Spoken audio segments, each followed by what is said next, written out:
So can you state your question clearly? What is the question you're asking? Yeah, so you said there is only experiencing and there is no experiencer.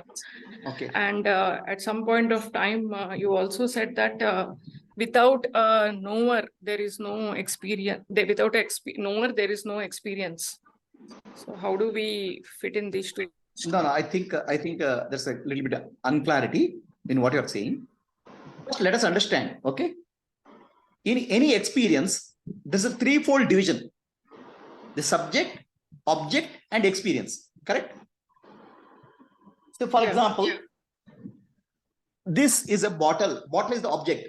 I'm the subject, and the object and subject is connected through experience of seeing. Correct? This is called threefold division or triputi. Okay.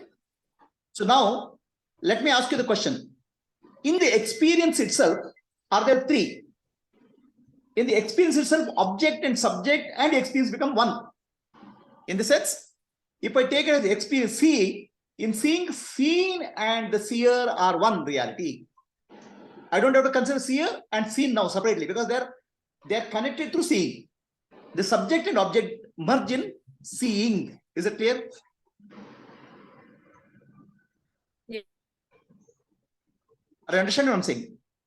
There's threefold apparent division: subject, object, and experience. But if you consider experience, the subject and object become one. There's no subject and object in the experience. Is it clear? Yeah. Right? So there's no threefold division. In really only experience is there. So now experience is a noun.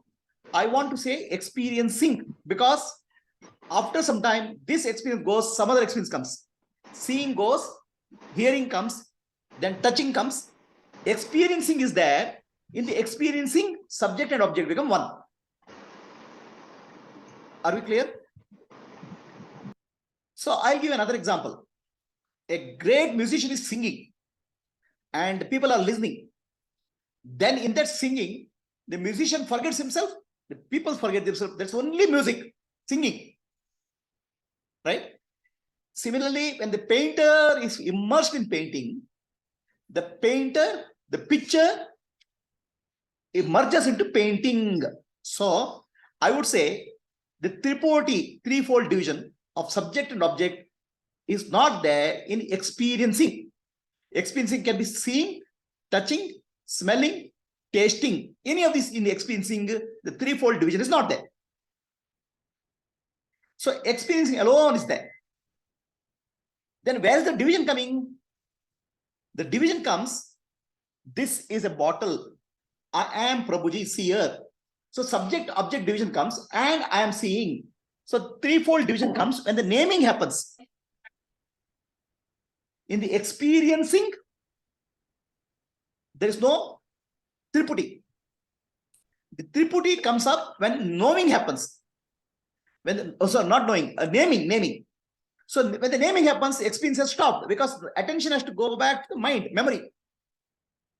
When the attention is in the experiencing, the threefold division is not there. Then the attention shifts to memory. So the experiencing stops because the attention is not there now. The experience is cut. So then you name it: object, subject, and experiencing. So the naming comes later. So naming is not there when the experiencing is happening. Is this principle clearly understood? So what happens in the case of that tree in the forest? We'll come to that tree in the forest. First, let us understand the principle clearly. Experiencing is the only thing which is there any point of time. The naming is coming later. When the naming comes, experiencing is stopped. Is it clear?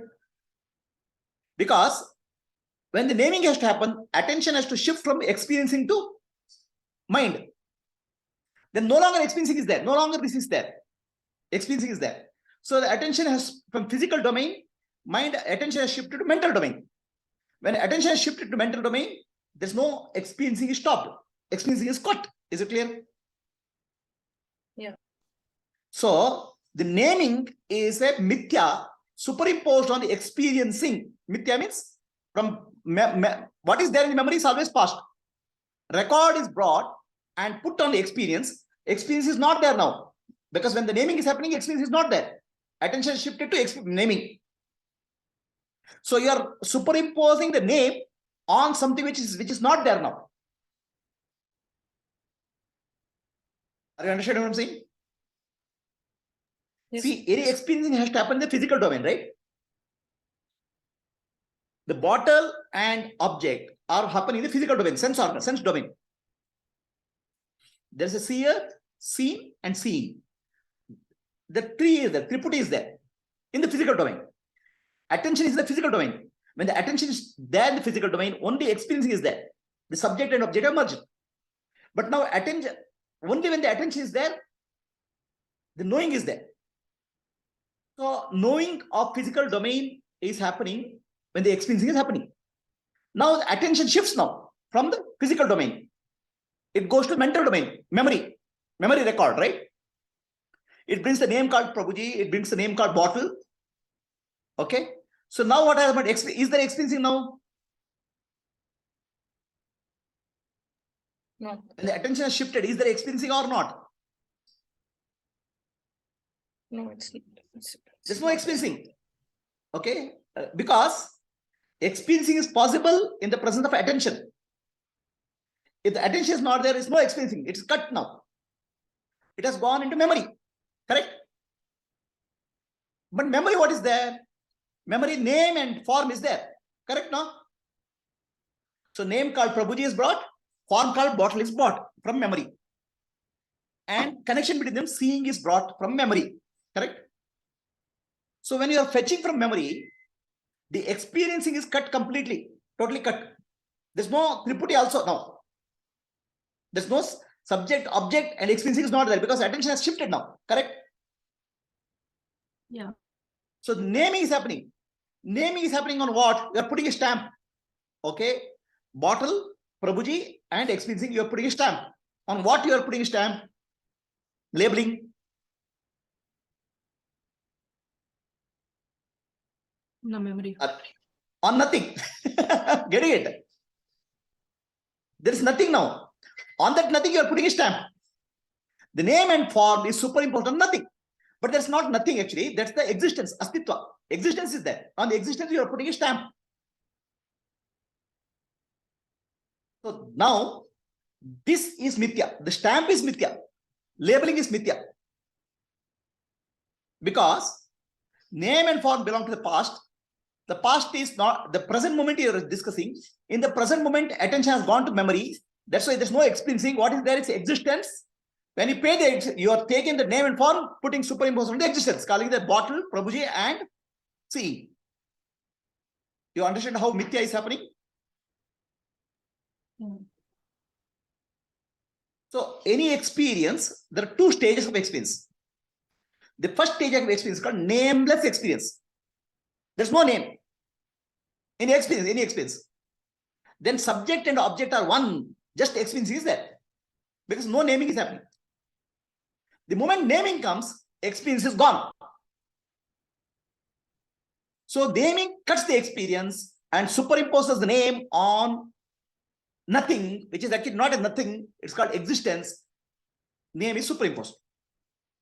So that's why name and form is mithya. Are we clear? So Guruji, what is there in experiencing? What is there? What is that? What is there in experiencing? Yeah. What is there in experiencing is right. That you'll find out. You understood that this principle up now. Any experience first is there nameless experience is there. Experience is always nameless. That's a non-dual experience. Any experience is non-dual. Nameless. Correct? And when the name comes, the duality or Triputi appears, but that's mithya because it's superimposed on something which is experience. The experience is not there now. Much is understood? Nameless experience followed by naming is the process. The naming bears the mithya. Is this much clear? Yeah. Now, I'll give a little bit more analogy, okay, to give a nameless experience. A child whose mind is fresh, no past and future, no memory is there.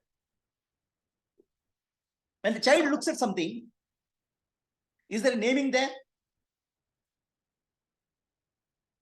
The nameless experience what child looks at, right? Is there Triputi there? The subject, object, and experiencing is there Triputi there in the child looks at mother or somebody? There is no subject, but there is an object. No, that's object from your point of view. Child point of view is not there. Child is every one flow. Your experience don't superimpose on child. Child is seeing as one totality. Experiencing is there for the child. The naming is not there because child has not learned the language. Child has not, nothing has gone into memory. Memory is not corrupted now. Is that understood?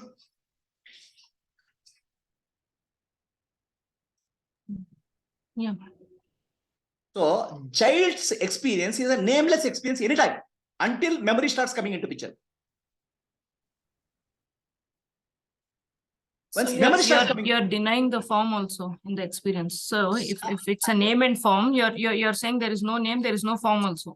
See, it's a flow, it's a energy. That's all. The form is also about. I'll give a talk on what is the form later. Right? There are two types of forms: thought form and energy form. About that we'll discuss later. See, when a child is experiencing, it is experiencing the one whole thing. Don't try to put your experience, to put your thought process on the child. Child doesn't know who am I, not what the world is. No naming is happening. It is one experience which is happening for the child. That's called nameless experience, correct? But as the child start getting memory, nameless experience gets interrupted with the naming. Is it clear? Yeah. As adults, our experience is a nameless experience followed by naming. Nameless experience followed by naming. That naming is Triputi. The nameless experience becomes very short for us. Very quickly, the nameless experience, the naming comes in the adult. In the case of child, nameless experience is very long. Or that's the only experience. In the adults, as our memory becomes more and more full, nameless experience starts coming down. This nameless experience is what is called, there is no subject-object duality in nameless experience. That I call as nirvikalpa, subject-object. Any experience is nirvikalpa to start with. There is no Triputi there in any experience. And that is bliss actually. There is no subject-object split in any experience. But what will happen in adults, immediately will say, oh, this is Prabhuji, this is bottle, this is water, this I am drinking, like that, you will bring the naming. Is the difference between the experience of child and adult is clear?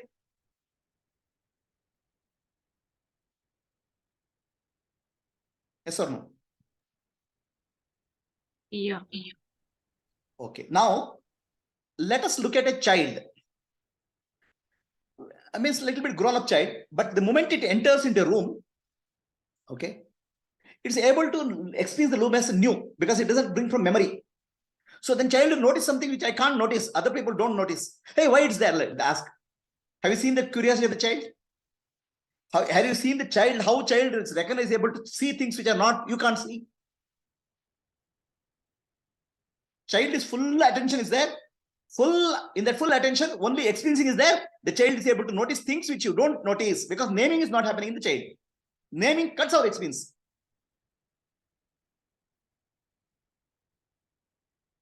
Nameless experience followed by naming is the adult's experience. Nameless experience is the child's experience. Is it clear? Yes or no? Right? So okay. So is this clear? In case of a child, there is knowing. There is nameless experience is there only there because naming is not coming. Yeah. There's a non-dual experience. Or nirvikalpa, there's no imagination coming into picture, no subject-object duality.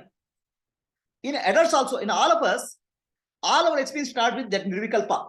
or non-dual experience to start with. But immediately memory comes into picture. Name and form is superimposed. So this much is understood, right? So now what will happen in case of Gnani? Okay. In case of Gnani,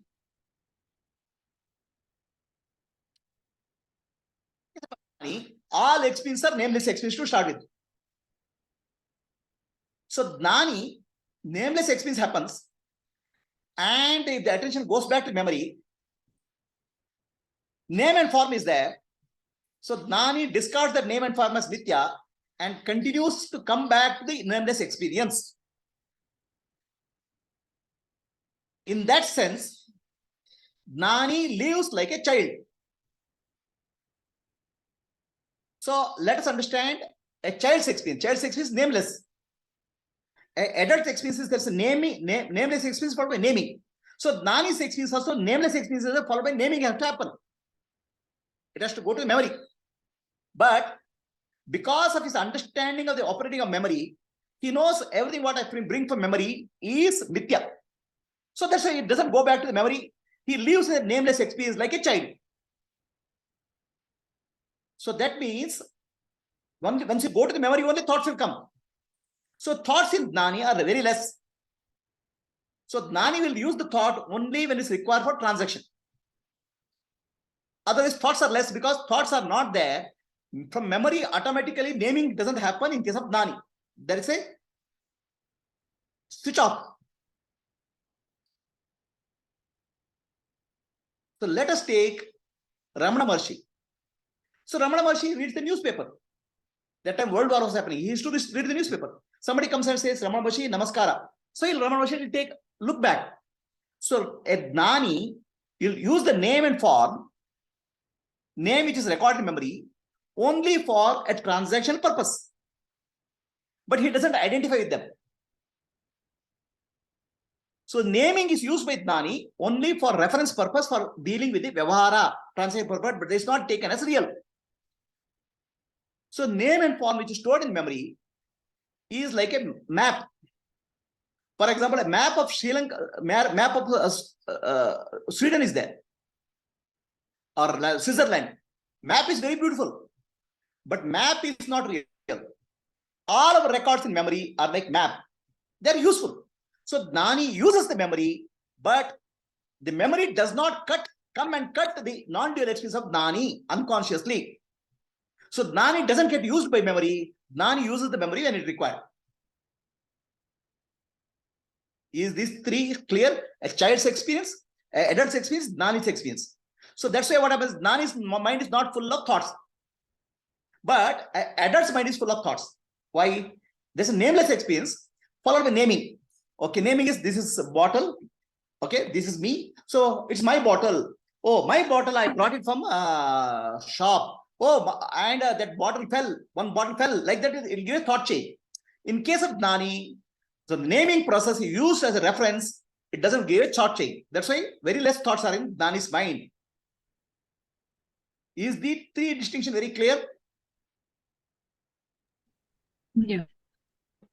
So now we'll understand what is experiencing. To experience something, there should be something to experience. Other than without there's nothing to experience, there is no experience possible, right? Whether it's in case of child or adult or Gnani, is there something to experience is there or not? Right? That's the question, no? So what do I experience? A child, what does child experience? See, everything is Brahman only. Sarvam Khalvida Brahma. Existence alone is reality. Existence alone is the reality. So you can think existence as a screen. Existence is a screen. And a movie project on the screen is the form. So where does the movie come? Movie come from the recorded memory. It's not, I'm saying child's, not impressions. It's a existence. Ishvara. Existence as a memory. Chitta. So from that, the world, the sky, the space, the wind, the fire, the water gets projected. How does it get projected? To project, you need a projector. Right? The projector is the body. body of me, the body of a bird, or a body of a dog, or a body of an elephant. All bodies are nothing but projectors. They project the world onto existence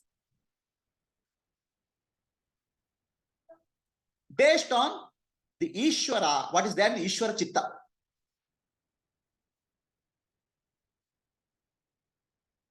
So what is there, what I see is a screen. The form which I see on the screen is nothing but a projection. So, and the form depends on sense organs. If my eyes are yellow because of the disease called jaundice, all the forms will appear yellow. If I'm deaf, there's nothing called sound there. So there's a projection which is happening with the body. And what is project? And what is the background? Existence. Existence cannot be seen. Projection is seen. So in case of child, the projection is seen, but no naming happens. But as we become adults, we see the projection. Oh, this is me body. I forget that this is an instrument of projection.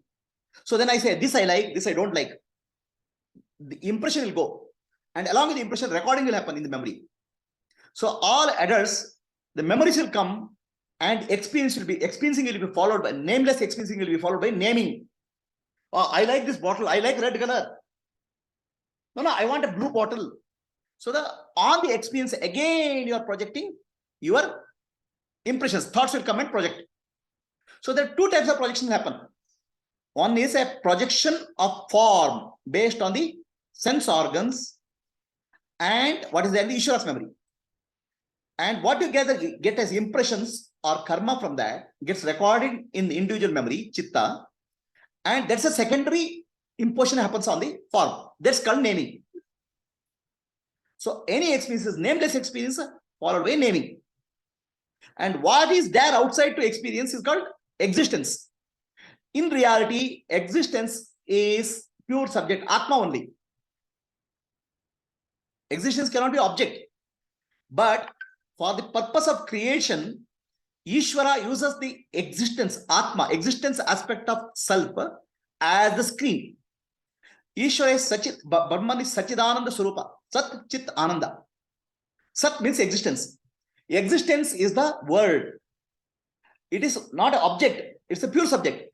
But that is used as a screen, objective screen, by Chit, consciousness, to project various forms. And how these forms are projected? Based on various bodies, instruments.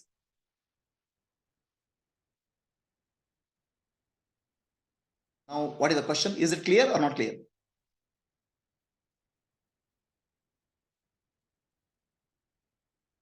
Is it too heavy? The instrument is also a projection. Instrument is a projection. Ishvara, okay, instrument is a projection. I'll give you an example, right?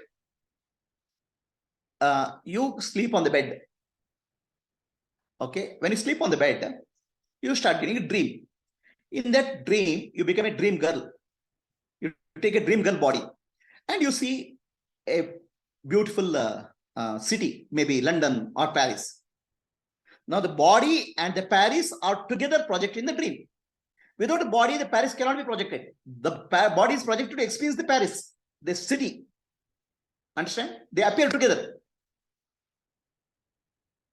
Now, to project the Paris, memory is required.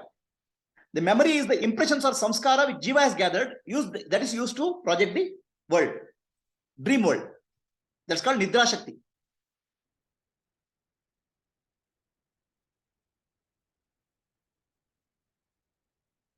So, using Nidra Shakti, the dream body is created. The dream body of girl is created, dream world is created. Together they appear. But right now what we are experiencing is the waking world. In the waking world, the waking body and waking world is together projected from Ishvara's memory. The total universal memory. So your body is projected every day. Your world is projected every day when you get up.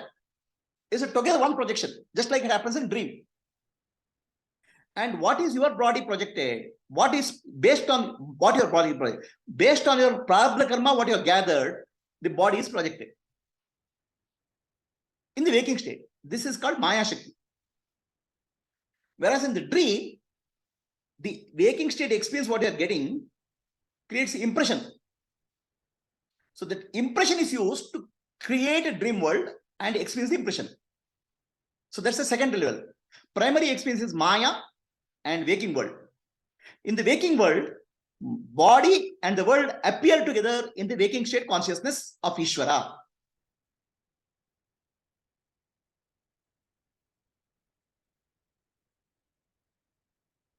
Is it clear or not clear?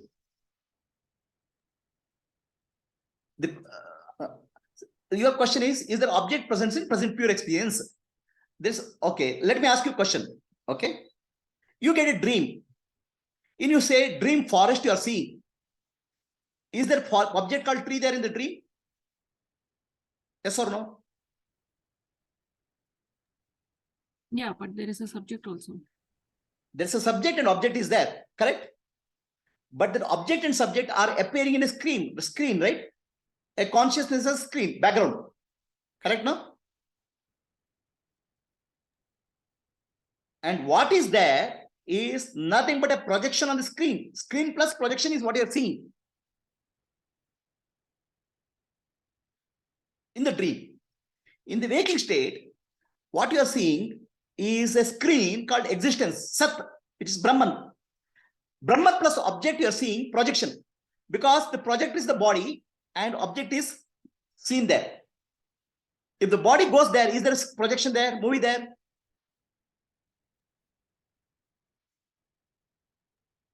No. So did I answer your question? Is there object there? Your question. The object appears to be there because there is a projector called body, mind is there. And the screen is there, which is existence, Sat, which is nothing but Atma. Atma doesn't go anyway all the time. In reality, Sat or existence is never an object. But for the purpose of creation, for projection, the existence is objectified as world. And projection is done with the body-mind complex. The body and the world appear together. The projector and the projected. Is there really an object? No. Is there a projection? Yes. Is the projection appears to be real? Yes. But reality is not because of object and projection. Reality is because of Sat or existent Brahman, which is there behind that. Screen.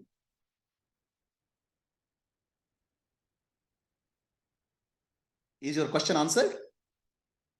So we were talking about the Triputi.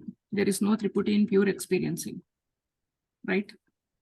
Yes. What is there then in that experiencing? Okay. What is there in the experience? Right now you are seeing what is there here? Yeah, there is an object. There is an object. The object exists, right? Okay. Existence at this moment has appeared as an object in front of you. And what is the color of the object?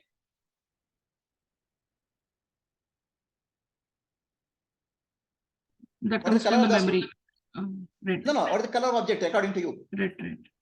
Okay. Now your eyes are, let's say there's a jaundiced eyes. What color he sees? Yellow.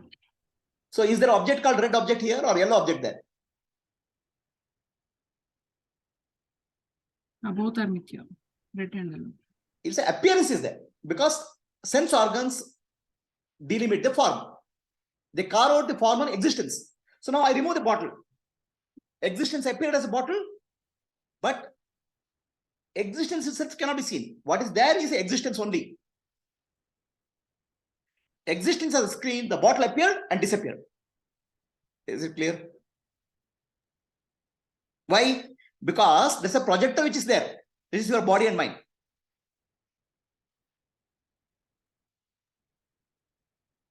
So if you have enjoyed music, you will not ask this question. In the enjoying the music, there's nothing there. Only music is there. I'm saying you are putting your vasanas and samskars on the music, please. So your question is, in the music, There's some sense organs and the music, all those things are there. Where is that? In a pure experiencing, that's not there. Only music is there. Real music lover will know that.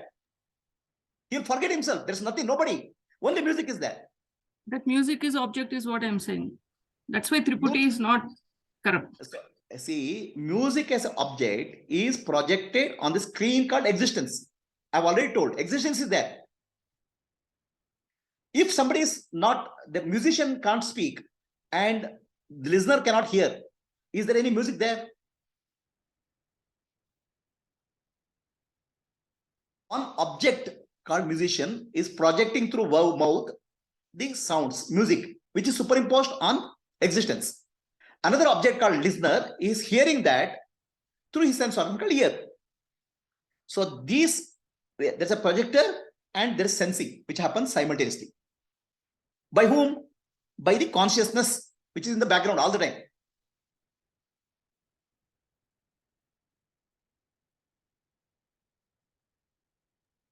The object of experience is not there, is what you're saying.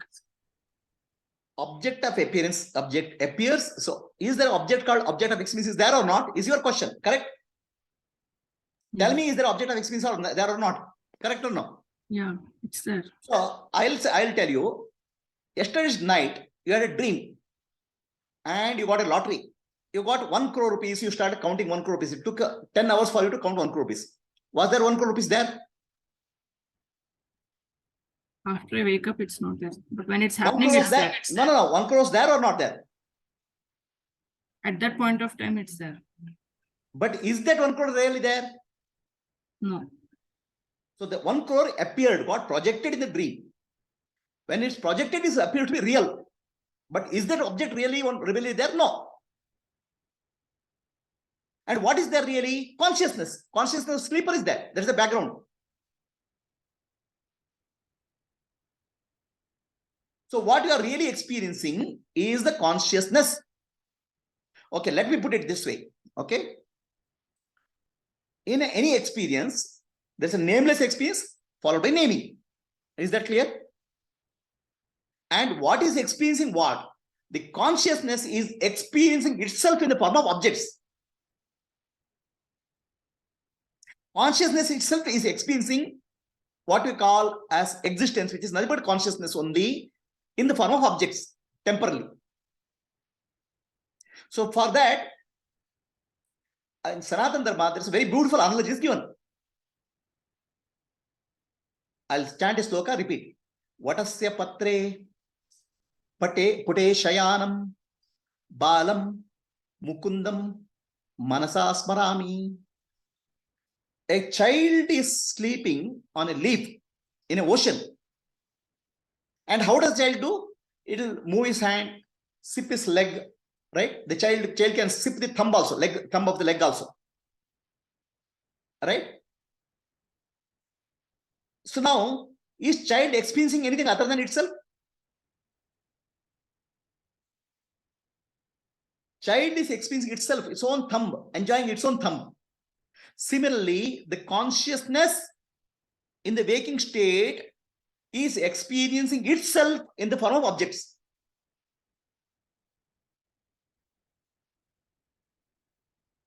Other than consciousness, nothing is there. Other than Shiva, nothing is there. That experiencing is called dance of Shiva, which is Shakti. Are you getting the analogy?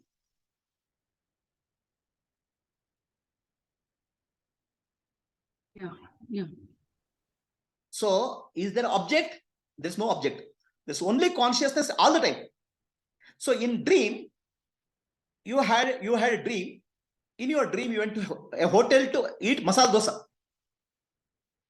Very nice masala dosa, ghee masala dosa. So, ghee masala dosa and experience, very nice experience. So, what you experienced was your own consciousness you experienced in the form of masala dosa, and the experience was also consciousness. Only consciousness all the time. And consciousness is a dream. In the dream, it's experiencing masala dosa. And what is experiencing masala dosa is nothing but consciousness only.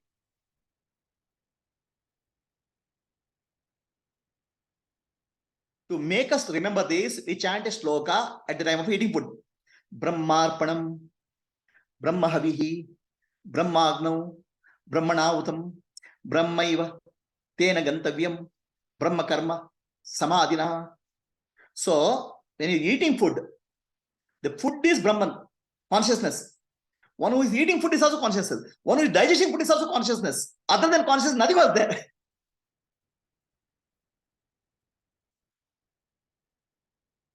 I'll give you another example. Go to ocean. Big wave comes. Okay, and wave disappears. Small wave comes, disappears. And foam comes and disappears. Was there a wave? Was there a foam?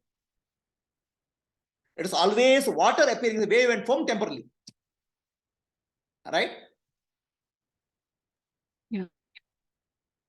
Appearance is there, no doubt about it. But was there a wave or foam? It's just appearance of water. Similarly, any experience in the waking state, what you are experiencing is Brahman only. Consciousness is experiencing itself in the form of objects. That's why we get happiness, ananda, temporarily. In that experience, subject-object duality disappears momentarily. In the nameless experience, subject-object duality disappears. That's why we are happy. That's why we keep on looking for some experience or other experience in life.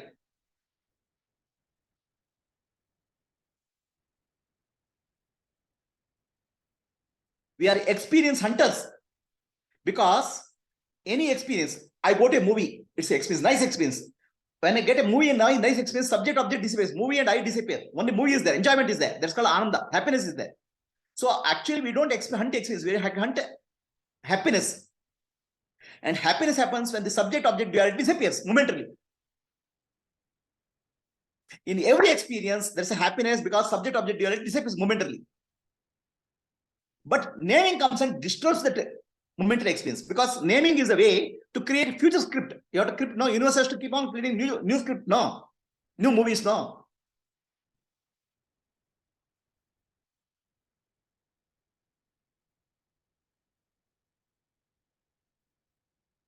Is it clear?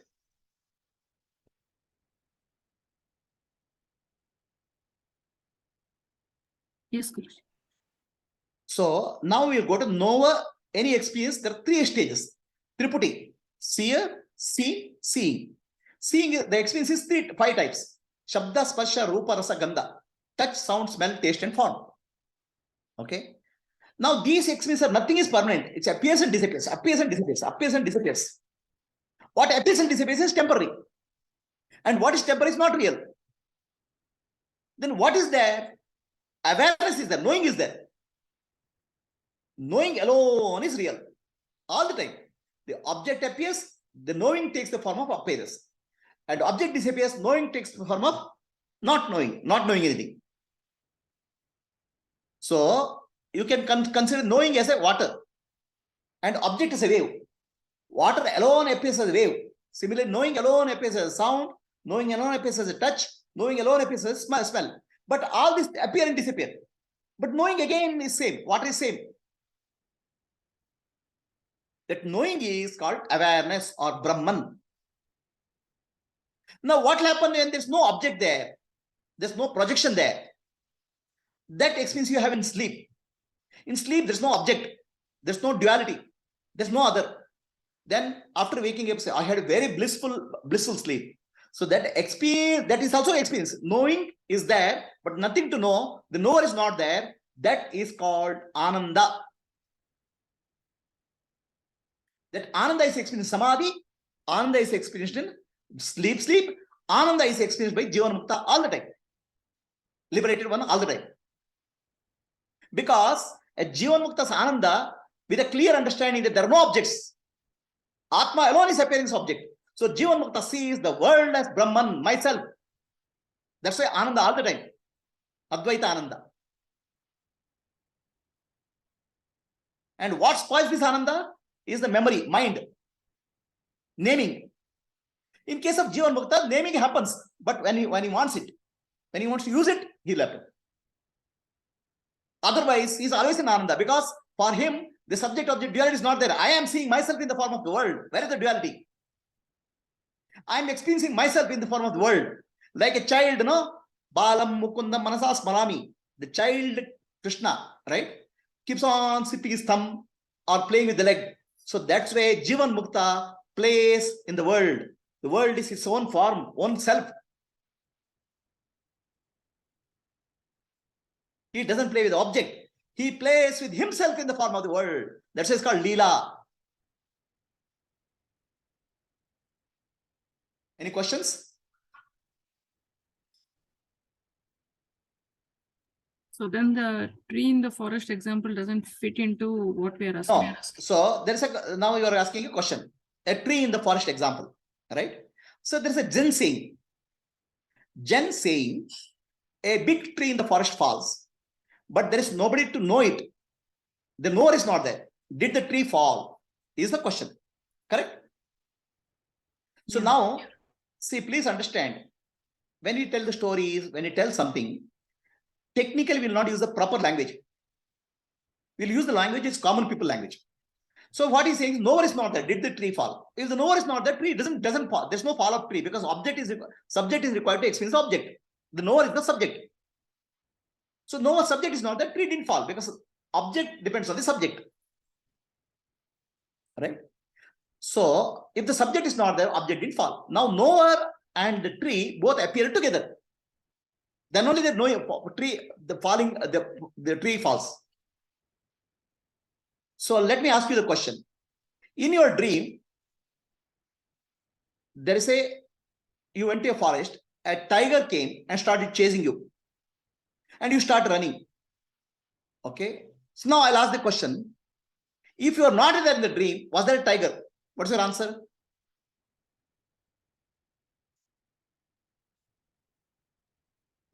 No, the tiger didn't come.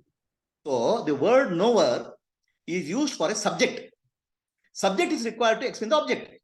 Okay. But the real subject, pure awareness, is beyond subject and object. Knower, no knowledge, disappear in knowing. That's the pure subject. That's called Atma, Brahman. Knower also is a subject because yesterday I know English.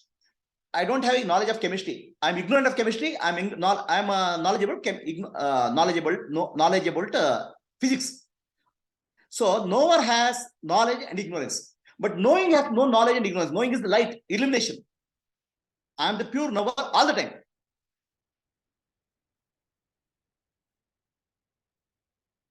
So technically in the Zen koan, you are not using the word called knowing because there's only the quotation, the story is about the subject, not about the pure subject. The pure subject is one step above that. Knower, known, knowledge disappears. Only knowing is there. All experiences are mithya.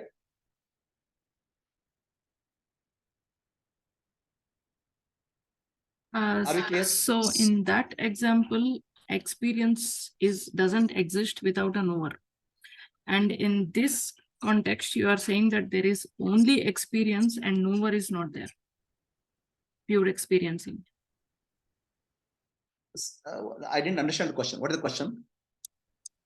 In the tree forest example, an experience cannot be there without an observer, without the knower. Without a subject. Subject, yeah. Right? But subject and object both are appearing in pure awareness, which is screen, which is knowing. The Zen example is limited to tell you the importance of subject. It is not going to the knowing principle at all at that time, at that place. Okay. Okay. So now, in our spiritual journey, we'll say, okay, we'll take a next topic. Is this question closed completely or you want to take up this? Anything is pending here? Hari Om, Prabhuji. Hari Om, Mani. Prabhuji, when we say pure awareness is the screen, and then we are also saying Sat is the screen. So are we using Sat and Chit in dual? Sat and Chit and Ananda is always one reality. Okay? For the creation purpose, Chit, which is consciousness, uses Sat as a background screen. Sat is objectified for creation purpose. Okay. Right? So that I give the example of a child, no? Bala Mukunda. Krishna sips his own thumb. Yeah. This experience itself. Consciousness experience itself in the form of Sat. That's the play of Shiva and Shakti. Okay. When Ishvara's projection is happening, using the BMI as projector, then whatever sensory inputs are coming through that instrument, that is Ishvara Srishti.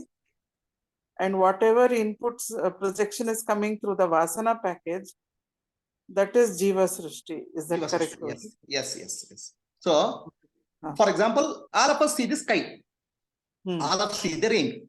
Okay, it's Ishvara Srishti. What is common to objective reality, common to all of us. But when I see the rain, I say, what a bad day it's today. The bad day is the impression created by Jiva Srishti, based on my Sattva-guna, Rajo-guna, Tamo-guna, my Jiva. Okay, that is Jiva Srishti. So that becomes the Vasana and Samskara. Otherwise, if we live in the Ishvara Srishti, there is no Vasana and Samskara. It's a bliss all the time. Ananda. That's why we say live a life of surrender to Ishvara means surrendered life of surrender to Ishvara is Ananda only. Because you're not creating Jiva Srishti. You're accepting whatever comes in life without judging, commenting. The moment you judge and comment, you're creating Jiva Srishti. Yes, Prabhuji. So, is the question answered, Gayatri? Varun, Varun, you have a question? Yes, Guruji. The Jiva Srishti is created by own Vasanas. Ishvara Srishti, without the Vasanas also, there is some kind of a form, but it is non-dual experience if we remove our Vasanas. But that form, from where does that memory come from? That's what I'm saying. Ishvara Srishti, the entire creation, including your body, is a part of the memory of Ishvara. Ishvara Chitta. So your body is projected every day morning from the Ishvara and the world together. So your body is recording Ishvara. And what is body? Body is made up of your karma, which is already karma, accumulated karma. Part of the karma is recorded in Ishvara's memory. So Ishvara projects the body and the world to experience your karma.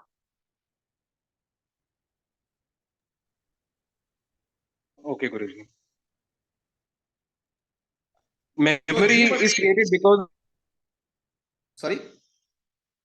of name and form, right? Like memory in us is created because of us, segregating the world or fragmenting the world into name and form, right? So how does Ishvara also have memory? Ishvara's memory is a collective memory of all the jivas. And when did the jiva start? Don't ask me the question because there's no answer to that question. Okay, Guru. Right? And again, you have to understand the name and form is because of language construction. Your language gives the name and form. Imagine you didn't have any language. Will there be name and form recorded in your memory?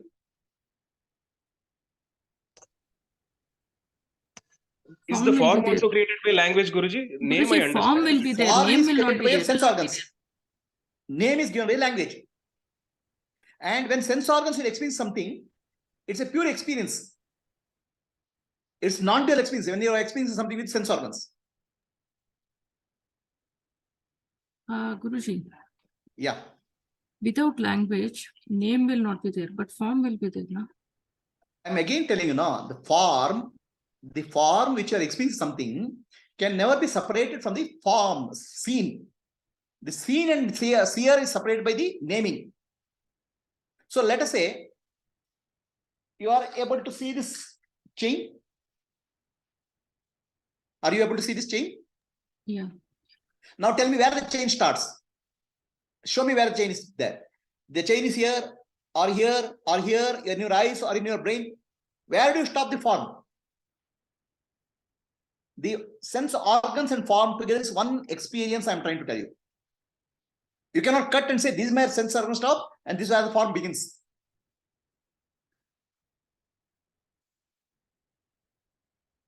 It's one seamless experience with the form. That is the experience of the child. Child always goes through a formless experience, nameless experience all the time.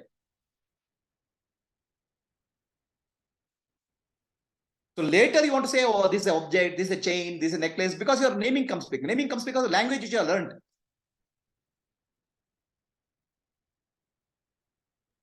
It's a formless experience also. formless and nameless also.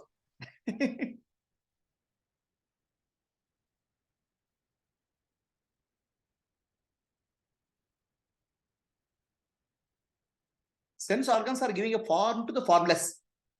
But you cannot separate out where sense organs are there and where form is there. Subject object cannot separate out any time, because it's a continuous seamless experience.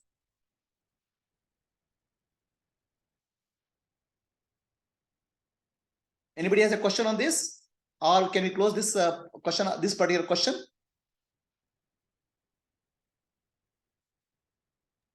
Guruji, what about the thought form and energy form? That will take up. But first, let's close this question. Is there any follow-up question on this?